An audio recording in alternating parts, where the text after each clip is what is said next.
Oi pessoal, tudo bem? Hoje a gente vai estar dando continuidade aos nossos vídeos aqui ligado à parte de fabricação mecânica, né?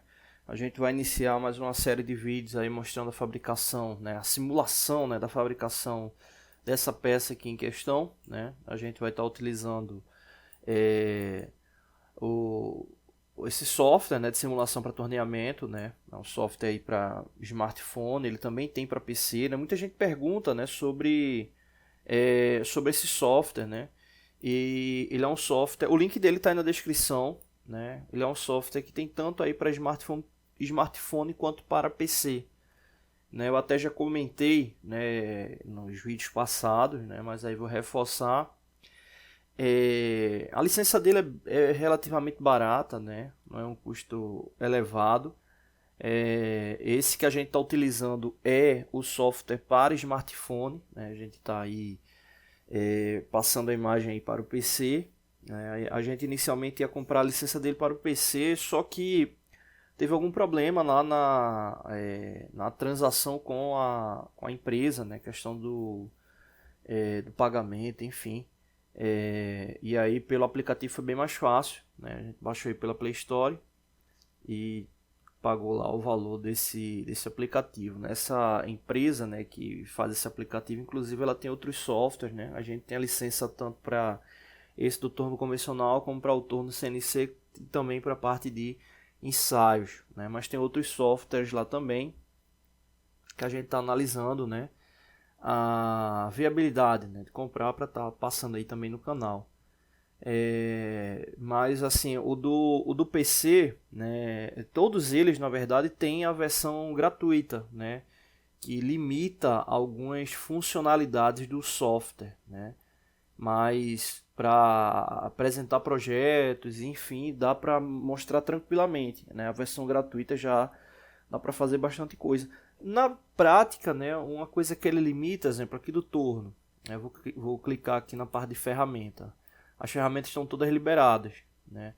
Quando você utiliza ele a versão gratuita, algumas ferramentas vão estar liberadas, né? Quando você vai para a peça, ele deixa uma dimensão padrão, se eu não me engano, referente a diâmetro, e você pode alterar só o comprimento. Aqui você já tem uma possibilidade maior de alteração, né? Então é basicamente isso que altera, né? Mas dá para fazer bastante coisa aí com o software. Bom, voltando aqui para o vídeo especificamente, a gente vai estar, né, fazendo a simulação de fabricação dessa peça, então vamos dar uma olhada aqui nela aqui para verificar os pontos, né, que ela traz. Ela tem um diâmetro até considerável, né, o diâmetro dela maior aqui 88 milímetros, vou ampliar aqui para vocês verem melhor, 88 milímetros. E o perfil dela é simples, né, não tem muito mistério no perfil. Ela traz uma parte aqui paralela, né, um canal e um início aqui com chanfro, né. O grande objetivo aqui está mais para mostrar a usinagem interna, né. Ele tem aí um furo, né, com diâmetro de 40 milímetros, né. Obviamente, para esse diâmetro a gente vai fazer a abertura utilizando ferramenta para torneamento interno, né, ou seja, a gente faz o início ali com a furar o furo, né, utiliza a broca e depois vai reabrindo até atingir um diâmetro final, né. Inclusive, fica aí a observação, né, que eu vejo muitos cursos, né, tanto cursos técnicos como cursos voltado à área de ensino superior que acabam não focando, né, nessa parte de fabricação utilizando o torno, né, seja torno convencional ou torno CNC, a parte de usinagem interna. E a gente sabe que na indústria é muito comum, né, esse tipo de usinagem, né, essa questão da usinagem interna por causa de questão de montagem, enfim.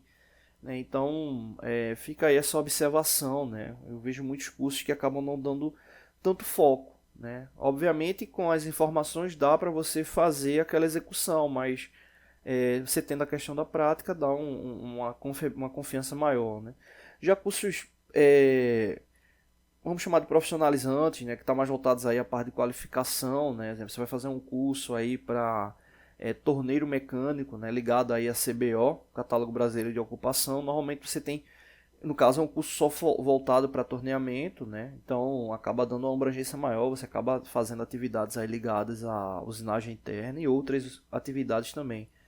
né, mas cursos mais abrangentes. Obviamente não é o objetivo pegar todas as nuances ali da tecnologia, mas eu vejo que essa questão da usinagem interna é importante, né? Então, aí, tanto para cursos de engenharia como para cursos técnicos, obviamente não são todos, né?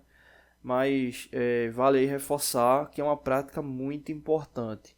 Bom, feita aí essa observação, né, aqui está o dimensionamento da peça. Vamos verificar aqui passo a passo: o diâmetro de 88 milímetros, diâmetro maior, o diâmetro do canal 68 milímetros, diâmetro do furo 40, diâmetro aqui total aqui com o chanfro 80 milímetros, comprimento da peça, o comprimento total dela, né, ele não está aqui indicado direto, né, mas como esse chanfro ele é 10 por 45, deixa eu deixar aqui, ele é 10 por 45, então esse comprimento aqui é 10.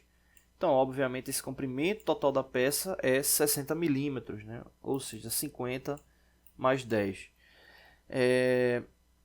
Ela tem um chanfro, a parte interna, como eu disse, ela é simples, né? Um detalhe importante, né? Aqui no caso, pensando na fabricação, né? Como é que essa peça ela vai vir, né? A gente vai colocar esse diâmetro externo dela aqui com 90 milímetros.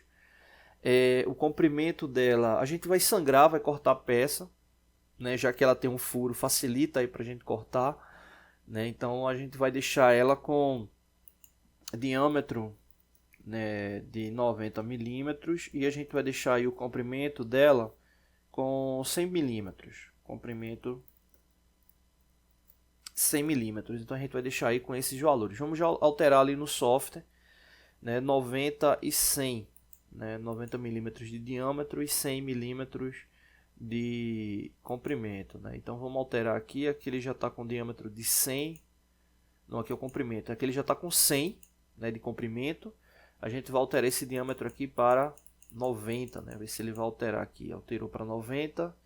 E aqui o offset, né, é a parte que vai ficar para fora da peça, né? A parte que vai ficar para fora da peça, ou melhor, né, a parte que vai ficar para fora da placa, né? Fora da peça não, fora da placa.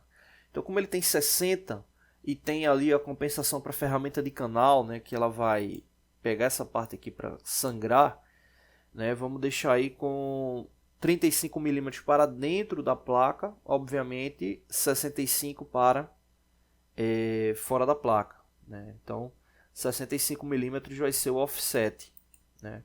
Que já está aí com 65, então aí já está no tamanho devido, né? O tamanho que a gente vai utilizar para a fabricação dessa peça. Bom, então é isso aí, informações iniciais aí referente à peça e característica ali do desenho. No próximo vídeo a gente entra aí com a parte de seleção de ferramentas, tá bom? Não deixe de se inscrever no canal, toda semana tem vídeos novos. Valeu! Oi pessoal, tudo bem? Hoje a gente vai estar dando continuidade nos nossos vídeos aqui da parte de fabricação mecânica, né? O segundo vídeo referente a esse ciclo aqui de fabricação para o torneamento, né? A gente vai estar realizando a simulação de fabricação aqui dessa peça. No primeiro vídeo a gente falou sobre características gerais aqui do desenho, fez a indicação, né, da dimensão da peça bruta, né? E agora a gente vai aqui falar sobre as ferramentas, né? Então já vou editar aqui. Vamos colocar aqui ferramenta 1, né? A ferramenta 1 vai ser a ferramenta para torneamento externo. Diminuir aqui a fonte. Essa peça, por mais que ela seja relativamente grande, ela não vai ter um desbaste tão pesado, né? Nem interno nem externo, né? Já que a gente vai utilizar aqui uma broca para fazer aí a furação inicial. E a parte externa, né, a gente deixou 2 milímetros maior, né? Então a gente vai utilizar uma única ferramenta externa. Vou botar aqui ferramenta externa, vou colocar a ferramenta já para acabamento. Lembrando que você só deve utilizar direto aí uma ferramenta para acabamento também se a peça ela não tiver com... dependendo muito da superfície, né? Estado de superfície, né? Se ela tiver com muita carepa, irregularidade, né, pode danificar a ferramenta, então tem que tomar cuidado aí quando você vai utilizar a ferramenta direto aí para acabamento. Então aqui utilizar a ferramenta para acabamento, a gente vai utilizar uma ferramenta para canal externo. Você vê aqui que o canal ele tem 10 milímetros, né, ou seja, 50 menos 40, então vai dar 10 milímetros aqui essa espessura. A ferramenta que a gente vai utilizar, essa ferramenta de canal, né? A gente tem uma possibilidade de utilizar uma ferramenta com espessura maior, mas vamos utilizar aqui uma com 4 milímetros, né? Então a gente fecha aqui em 3 cortes, né? Um corte com 4, outro corte com 4, que vai dar 8, e fecha com o último corte 2 milímetros, né? Então é uma ferramenta para canal. Então aqui ferramenta para canal. Canal 4 milímetros.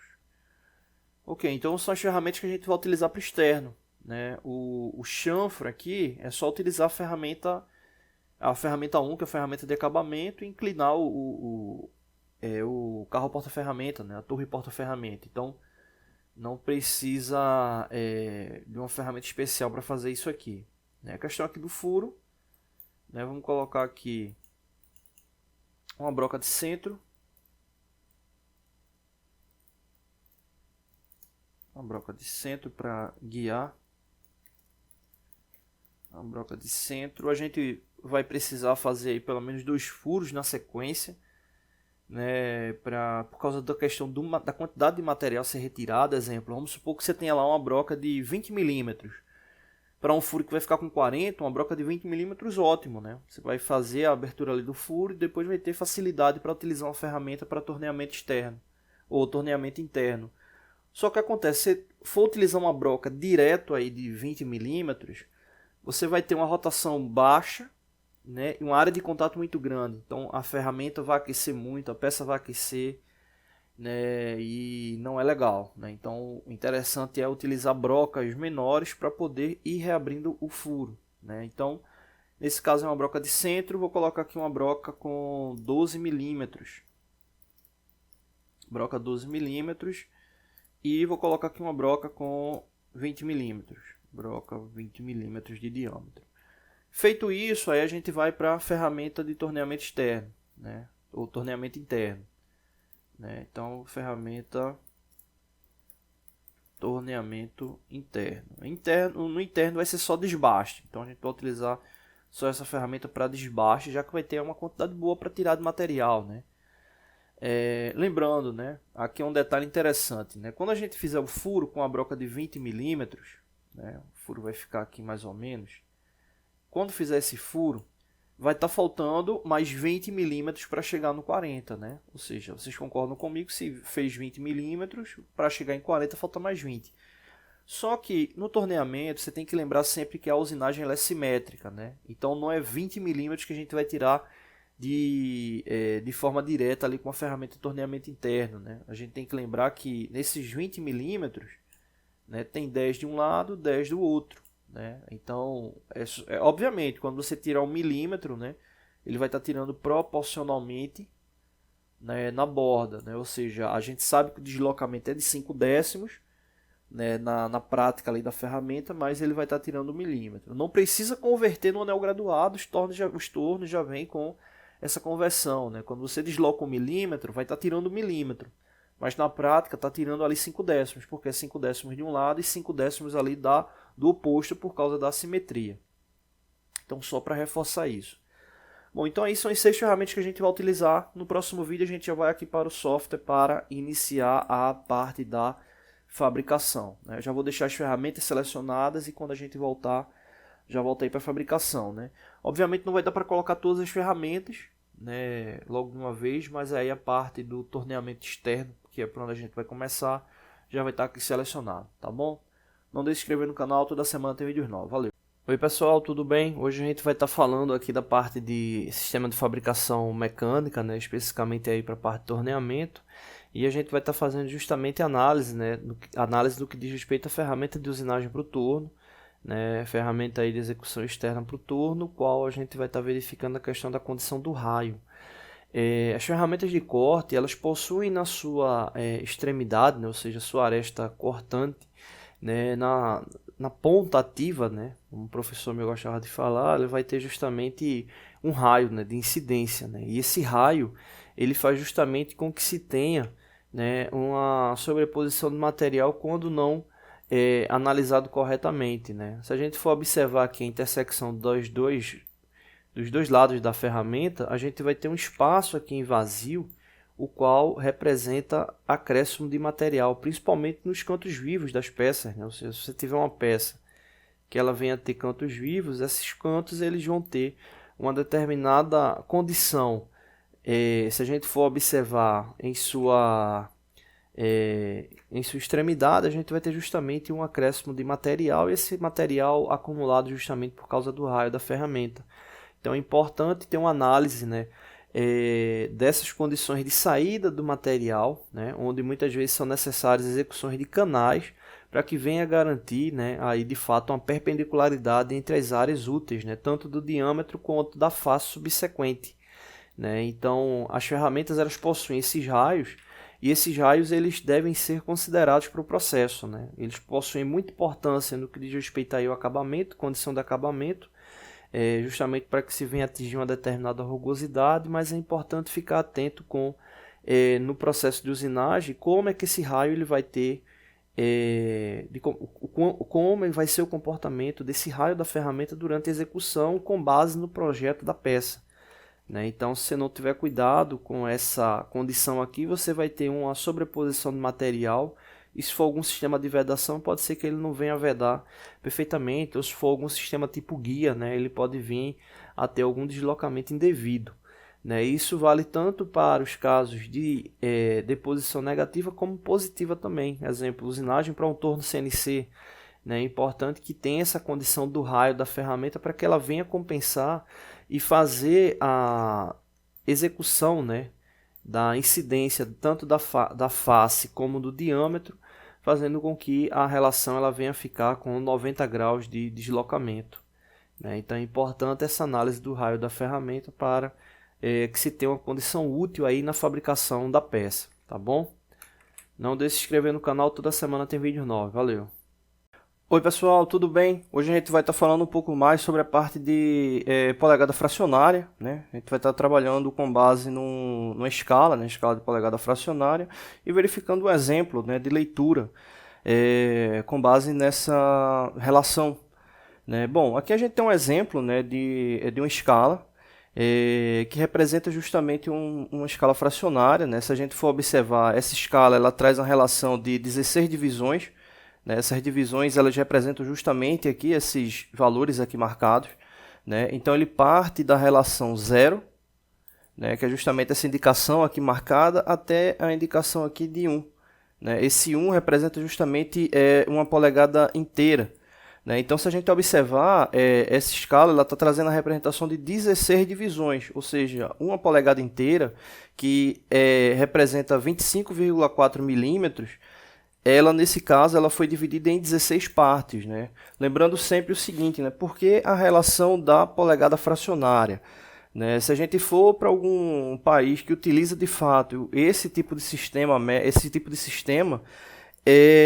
ele não trabalha efetivamente com polegada fracionária. A polegada fracionária ela serve como um rearranjo, né, entre as conversões do sistema métrico para o sistema de polegada, né? Então são alguns valores, né, que acabam sendo padronizados, né, na comunicação entre os países que utilizam, né, esses dois tipos de sistemas.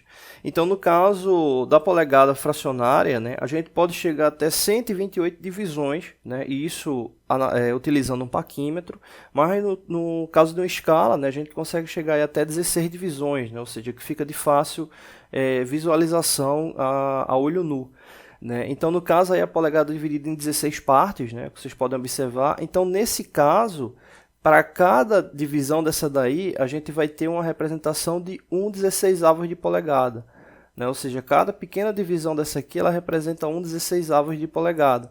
Né? E isso até completar uma polegada inteira, que é essa indicação aqui. E assim sucessivamente. Né? Ou seja, eu posso ter mais de uma polegada, exemplo, 4 polegadas e 1/4. Né, 4 polegadas e 3/8, 2 polegadas e meia, enfim. Nesse caso aqui é só para representar que o valor mínimo, né, que essa escala pode medir é de 1/16 de polegada. Né? Então a gente consegue medir com esse instrumento aí até 1/16 de polegada como o menor valor, né? Ou seja, seria a resolução dele. Né? Vamos observar aqui um exemplo. Né? Se a gente for analisar a marcação, né, aqui desse elemento a ser medido, Observa que, de propósito, eu não coloquei ele do ponto zero, né? Eu coloquei ele aqui um pouco mais para frente, né? Ou seja, ele está pegando desse ponto aqui até chegar aqui em 1 polegada, né? Então é muito comum cair isso aí em processo seletivo, né? Então nesse caso aqui ele não está marcando 1 polegada inteira, né? A gente tem que fazer justamente o desconto dessas duas divisões aqui que não estão sendo contabilizadas como valor, né? Desse elemento aqui. Então, o que a gente tem que observar? O elemento está pegando, na verdade, 14 divisões. Ou seja, se o total do zero até 1 polegada inteira são 16 divisões, então 2 divisões aqui ele não está pegando. Então, nesse caso aí, ele só está utilizando 14 divisões. Então, como ele está pegando 14 divisões, né, a gente vai ter justamente 14 partes e a gente vai colocar essas 14 partes como base para 16.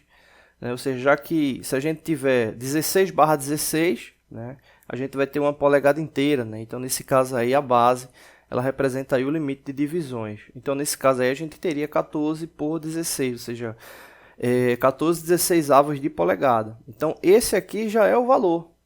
Né? Já é o valor da peça. Só que a gente não encontra o valor sem ele estar simplificado. Né? Ou seja, nesse caso aqui, ele pode ser simplificado.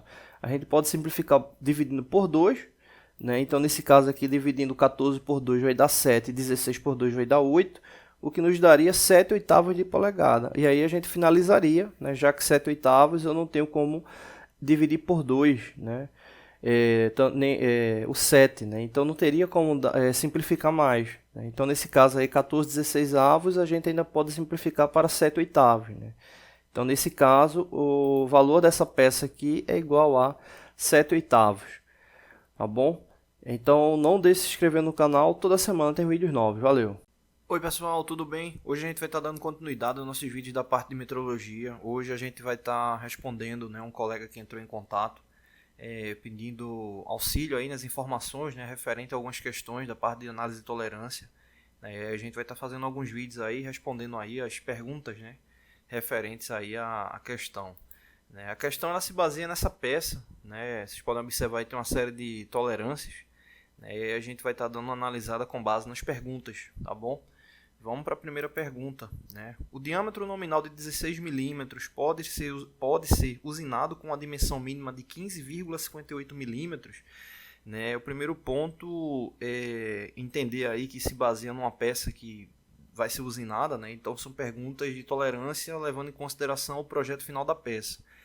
Então nesse caso aí o diâmetro nominal de 16 milímetros é esse aqui indicado, né? Como a gente pode observar, a tolerância, as duas tolerâncias são negativas, né? Ou seja, menos 0,20 menos 0,41. Então o que isso significa? A gente vai ter 16 milímetros, né? O nominal, menos, vamos pegar aí primeiro menos 0,2, né, o 0,20, né? Então a gente vai ter esse primeiro valor, aí esse valor ele vai representar já o limite máximo da peça, né? Então esse aí vai ser o limite final, né, da peça, né, mais alto, né? Esse limite que vai dar igual a 15,80. E agora a gente pega o de 16 milímetros menos o 0,41. Né? Então esse aí vai ser o mínimo. Né? Então fazendo a subtração de 16 menos 0,41, a gente vai ter justamente 15,59. Né? Então a gente vai ter outro valor, 15,59. Então o que é que isso representa? Né? Deixa eu mudar aqui a cor. Essa peça ela vai poder variar de 15,80 até 15,59. Então, qualquer valor dentro dessa faixa aqui de tolerância, ele vai ser considerado apto aí para execução. Né? Lembrando que 15,80 é o limite superior, 15,59 o limite inferior. Né? Então, nesse caso aí, o ideal é que a medida ela fosse central, ou seja, ele estivesse aí mais no centro, né? Então para saber o valor da medida central é só somar 15,80 mais 15,59 e dividir por 2 e você vai encontrar o valor aí intermediário. Né? Então no caso aí ele vai de 15,80 a 15,59. Né? A pergunta, se você observar, ele indica aqui 15,58. Né? Então 15,58 ele não representa um valor dentro da tolerância possível, né? Ou seja, ela vai estar fora aí por 1 centésimo. Né? Então aí no caso essa pergunta aí ela não corresponde ao projeto da peça. Né? Então 15,58 é um valor que está fora, tá bom? Não deixe de se inscrever no canal, toda semana tem vídeos novos. Valeu!